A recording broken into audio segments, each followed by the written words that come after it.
বিসমিল্লাহির রহমানির রহিম। আসসালামু আলাইকুম। অনলাইন শিক্ষা পরিবারের পক্ষ থেকে সবাইকে রইল আন্তরিক শুভেচ্ছা এবং অভিনন্দন। আজকে আমি তোমাদের মাঝে আলোচনা করব অবতল লেন্সে কিভাবে বিম্ব তৈরি হয় এই সম্পর্কে আলোচনা করব। দেখো, এর পূর্বে কিন্তু আমরা দর্পণের ক্ষেত্রে উত্তল দর্পণ এবং অবতল দর্পণের রশ্মিচিত্র অঙ্কন করা শিখিয়েছি। সেখানে রুল অফ সিক্স এর মাধ্যমে অবতল দর্পণে কিভাবে বিম্ব তৈরি হয় সেটা শিখেছিলাম। এবং এই অধ্যায়ে কিন্তু আমরা আলোচনা করেছিলাম রুল অফ সিক্স এর মাধ্যমে কিভাবে উত্তল লেন্সে প্রতিবিম্ব তৈরি হয়। তো আজকে আলোচনা করব আমরা অবতল লেন্সে কিভাবে প্রতিবিম্ব তৈরি হয় এই বিষয়ে বিস্তারিত আলোচনা করব। ভিডিওটা না টেনে সম্পূর্ণ দেখার আমন্ত্রণ রইল। আর আমার ইউটিউব চ্যানেলের নাম হচ্ছে অনলাইন শিক্ষা। যদি আমার ইউটিউব চ্যানেলটা সাবস্ক্রাইব করে না থাকো তাহলে এখনই সাবস্ক্রাইব করে দিবে। তাহলে চলো, আহ, অবতল লেন্সে রশ্মিচিত্র অঙ্কনের পূর্বে উত্তল লেন্সে যে কথাগুলো বলেছিলাম একটু তোমাদের স্মরণ করিয়ে দিই। দেখো, এটা যদি একটা উত্তল লেন্স হয়, উত্তল লেন্সের ক্ষেত্রে মাঝ বরাবর একটা রশ্মিচিত্র অঙ্কন করলাম, আর এই বরাবর যদি একটা রশ্মিচিত্র অঙ্কন করে ফেলি, দেখো মাঝ বরাবর যে রেখাটা যাচ্ছে এই রেখাটার নাম ছিল কিন্তু প্রধান অক্ষ, এবং এইটাকে বলছিলাম আমরা আলোক কেন্দ্র। এটা হচ্ছে আলোক কেন্দ্র। তো উত্তল লেন্সের ক্ষেত্রে দুইটা ফোকাস থাকে, এফ থাকে এবং ধরো টু এফ থাকে। So, এই পাশে কি থাকে, এফ থাকে এবং টু এফ থাকে। এফটা হলো প্রধান ফোকাস, টু এফ দূরত্বটা হচ্ছে বক্রতার কেন্দ্র, সি হচ্ছে আলোক কেন্দ্র।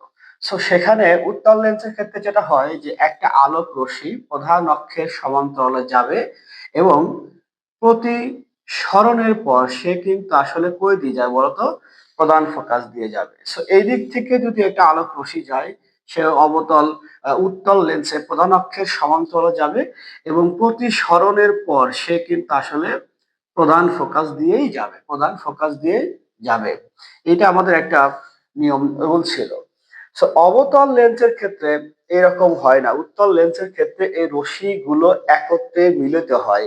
যেহেতু মিলিত হয় এই জন্য কিন্তু আমরা এই মানে এই লেন্সকে বলেছিলাম অভিসারী লেন্স, মানে রশ্মিগুলো একত্রে মিলিত হবে।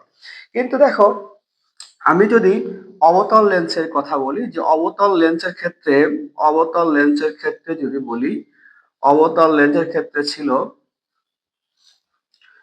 এইটা হলো আমার আলোক কেন্দ্র, ধরো এটা আমার প্রধান ফোকাস এবং এইটা হলো আমার ফোকাস দূরত্ব। So, এই পাশে কি থাকবে, এফ থাকবে এবং এই পাশে কি থাকবে, টু এফ থাকবে। So, অবতল লেন্সের ক্ষেত্রে যেটা হবে যে আলোক রশ্মি প্রধান অক্ষের সমান্তরালে লেন্সে যাবে, কিন্তু প্রতিসরণের পর এমন ভাবে সরে যাবে যেন মনে হচ্ছে যে সেটা প্রধান ফোকাস থেকেই সরে যাচ্ছে। দেখো, তাই রশ্মিটা আসলো, আসার পরে অবতল লেন্সে প্রতিসরণের পর এমন ভাবে অপসৃত হয়ে গেল, দূরে সরে গেল, যেন মনে হচ্ছে প্রধান ফোকাস থেকে আসছে। এখানে তুমি আরেকটা রশ্মি চিত্র দেখো, যে এখান থেকে আরেকটা যদি অক্ষের সমান্তরালে যায়, এটাও কি হবে, প্রতিসরণের পর মনে হবে যে সেটা প্রধান ফোকাস থেকেই দূরে সরে যাচ্ছে। যেহেতু উত্তল লেন্সের ক্ষেত্রে রশ্মিগুলো একত্রে মিলিত হয়, এই জন্যে আমরা একে বলি অভিসারী লেন্স, একে বলছিলাম অভিসারী লেন্স।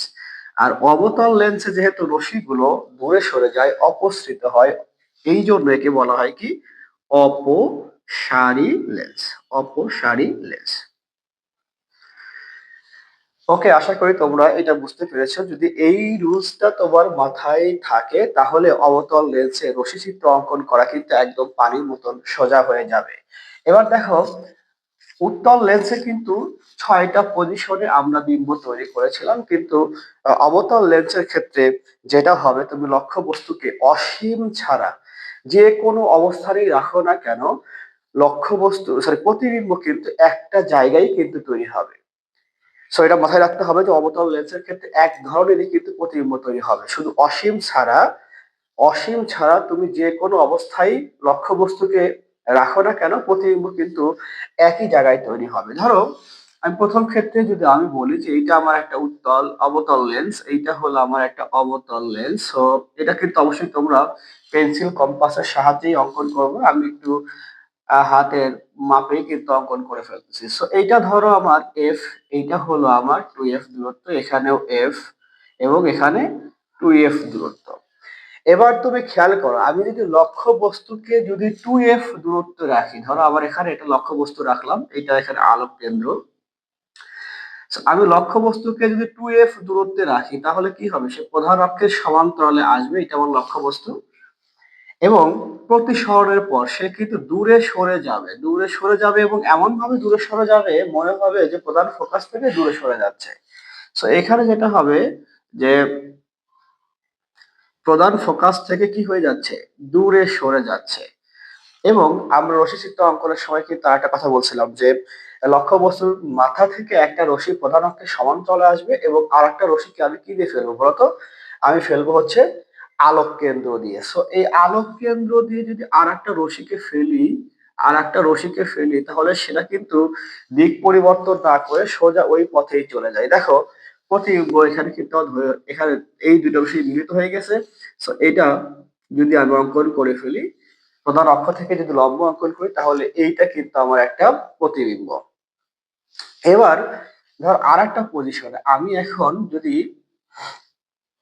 আর একটা পজিশনে যদি লক্ষ্য বস্তু রাখি, আগে রেখেছিলাম 2f দূরত্বে, এবার আমি রাখবো হচ্ছে f এবং 2f এর মাঝে, f এবং 2f এর মাঝে। দেখো f এবং 2f এর মাঝে আমি এখানে একটা লক্ষ্য বস্তু অঙ্কন করলাম। এই লক্ষ্য বস্তু থেকে প্রথম সূত্র কি, যে একটা আলোক রশ্মি আসবে কার সমান্তরালে, প্রধান অক্ষের সমান্তরালে আসবে। প্রধান অক্ষের সমান্তরালে আসার পর সে প্রধান ফোকাস থেকে কি হয়ে যাবে, প্রতিসরিত হয়ে যাবে। দেখো অপসৃত হয়ে যাচ্ছে প্রধান ফোকাস থেকে। আর একটা আলোক রশ্মিকে আমি যদি আলোক কেন্দ্র দিয়ে দিই তাহলে সেটা কিন্তু সেই পথেই চলে যায়। এই দুইটা রশ্মিকে যদি মিলিত বিন্দুটাকে যদি একত্রিত করি তাহলে এখানে দেখো আমার প্রতিবিম্ব তৈরি হয়ে গেছে। কিন্তু এইটা কিন্তু সি, আলোক কেন্দ্রকে সি দিয়ে প্রকাশ করি। সো এখানেও আমার লক্ষ্যবস্তু ছিল 2f দূরত্বে, প্রতিবিম্ব সি এবং এফ এর মাঝে। এবং এখানে খেয়াল করে দেখো 2f এবং এফ এর মাঝেও যদি লক্ষ্যবস্তু রেখে দিই তাহলেও কিন্তু আমার প্রতিবিম্ব তৈরি হয় কোথায়, সি এবং এফ এর মাঝে। আচ্ছা এবার যদি লক্ষ্যবস্তুকে আমি এফ এ রেখে দিই তাহলে কি হবে, দেখি আমি যদি লক্ষ্যবস্তুটাকে যদি প্রধান ফোকাসেই রাখি, প্রধান ফোকাসেই রাখি, ধরো আমি লক্ষ্যবস্তুকে প্রধান ফোকাস এফ এ রাখলাম, যদি এফ এ রাখি তাহলে এই ক্ষেত্রে কি হবে, যে একটা আলোক রশ্মি কি হবে, প্রধান অক্ষের সমান্তরালে আসবে এবং প্রধান অক্ষের সমান্তরালে আসার পরে সে কিন্তু প্রধান ফোকাস থেকে কি হয়ে যাবে, দূরে সরে যাবে। এবং আরেকটা আলোক রশ্মিকে আমি কি করব, আমি আলোক রশ্মিকে আলোক কেন্দ্র দিয়ে ফেলবো। দেখো আলোক কেন্দ্র দিয়ে ফেললে আমার প্রতিবিম্ব কিন্তু সি এবং এফ এর মাঝেই তৈরি হয়ে গেছে। সো এখানে দেখো প্রতিবিম্ব সি এফ এর মাঝে, এখানেও সি এফ এর মাঝে, এখানেও কিন্তু সি এফ এর মাঝে। অর্থাৎ এই থেকে তো একটা কমন জিনিস তোমার মাথায় এসে গেছে যে অবতল লেন্সের ক্ষেত্রে লক্ষ্য বস্তুকে শুধু অসীম ছাড়া আমি যে পজিশনেই রাখি না কেন আমার বিম্ব কিন্তু সি এবং এফ এর মাঝেই তৈরি হবে। এবং প্রত্যেক ক্ষেত্রেই তুমি দেখবা যে আমার যে লক্ষ্য বস্তু ছিল, লক্ষ্য বস্তুর তুলনায় প্রতিবিম্বটা কি আকারে অনেক ছোট করবিত। তো এখানেও ছোট, দেখো এখানেও ছোট, এই জায়গাতেও কিন্তু আমার ছোট প্রতিবিম্ব তৈরি হয়ে গেছে। আর একটা ক্ষেত্রে এখন লক্ষ্যবস্তুকে যদি অসীমে রাখা হয়, এটা একটা আমাদের মাথায় রাখতে হবে যে অসীমে যদি লক্ষ্যবস্তু রাখি, এই জিনিসটা একটু মুখস্থ রাখতে হবে যে আমি লক্ষ্যবস্তুকে যদি অসীমে রাখি, অসীম দূরত্ব রাখি, তাহলে আমার প্রতিবিম্ব কিন্তু তৈরি হবে কোথায়, প্রধান ফোকাসে। এই জিনিসটা সর্বদাই মাথায় রাখতে হবে যে লক্ষ্যবস্তুকে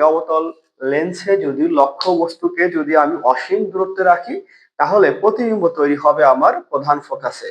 এছাড়া বাকি যে কোনো পজিশনে তুমি লক্ষ্যবস্তুকে রাখো না কেন প্রতিবিম্ব তৈরি হবে প্রধান ফোকাস এবং আলোক কেন্দ্রের মাঝে,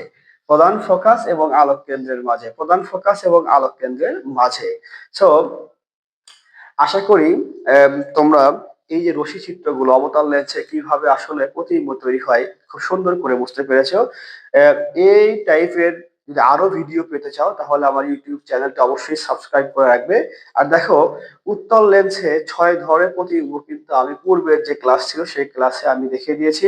যদি ভিডিওটা ভালো লেগে থাকে তবে তুমি পূর্বের যে ক্লাসটা ছিল অবতল লেন্স, ওখানে উত্তল লেন্স ছিল। এরপর আলোর প্রতিফলন চ্যাপ্টারে আমি আলোচনা করেছি কিভাবে অবতল দর্পণ এবং উত্তল দর্পণের প্রতিবিম্ব তৈরি হয়। সো এটা যেহেতু একটার সাথে আর একটা কানেকশন আছে, তোমরা অবশ্যই পূর্বের ভিডিওগুলো দেখে আসবে। সেখানে আহ, প্রতিবিম্ব তৈরির যে ৩টা সূত্র ছিল, যে আলোক রশ্মি যদি প্রধান অক্ষের সমান্তরালে যায় তাহলে প্রধান ফোকাস দিয়ে চলে যাবে, যদি প্রধান ফোকাস দিয়ে যায় তাহলে প্রধান অক্ষের সমান্তরালে যাবে, আর যদি আলোক কেন্দ্র দিয়ে যায় তাহলে সেই রশ্মির কোনো দিক পরিবর্তন হয় না। আশা করি তোমরা বুঝতে পেরেছো। আজকে এই পর্যন্তই। ভালো থাকবে, সুস্থ থাকবে। আল্লাহ হাফেজ।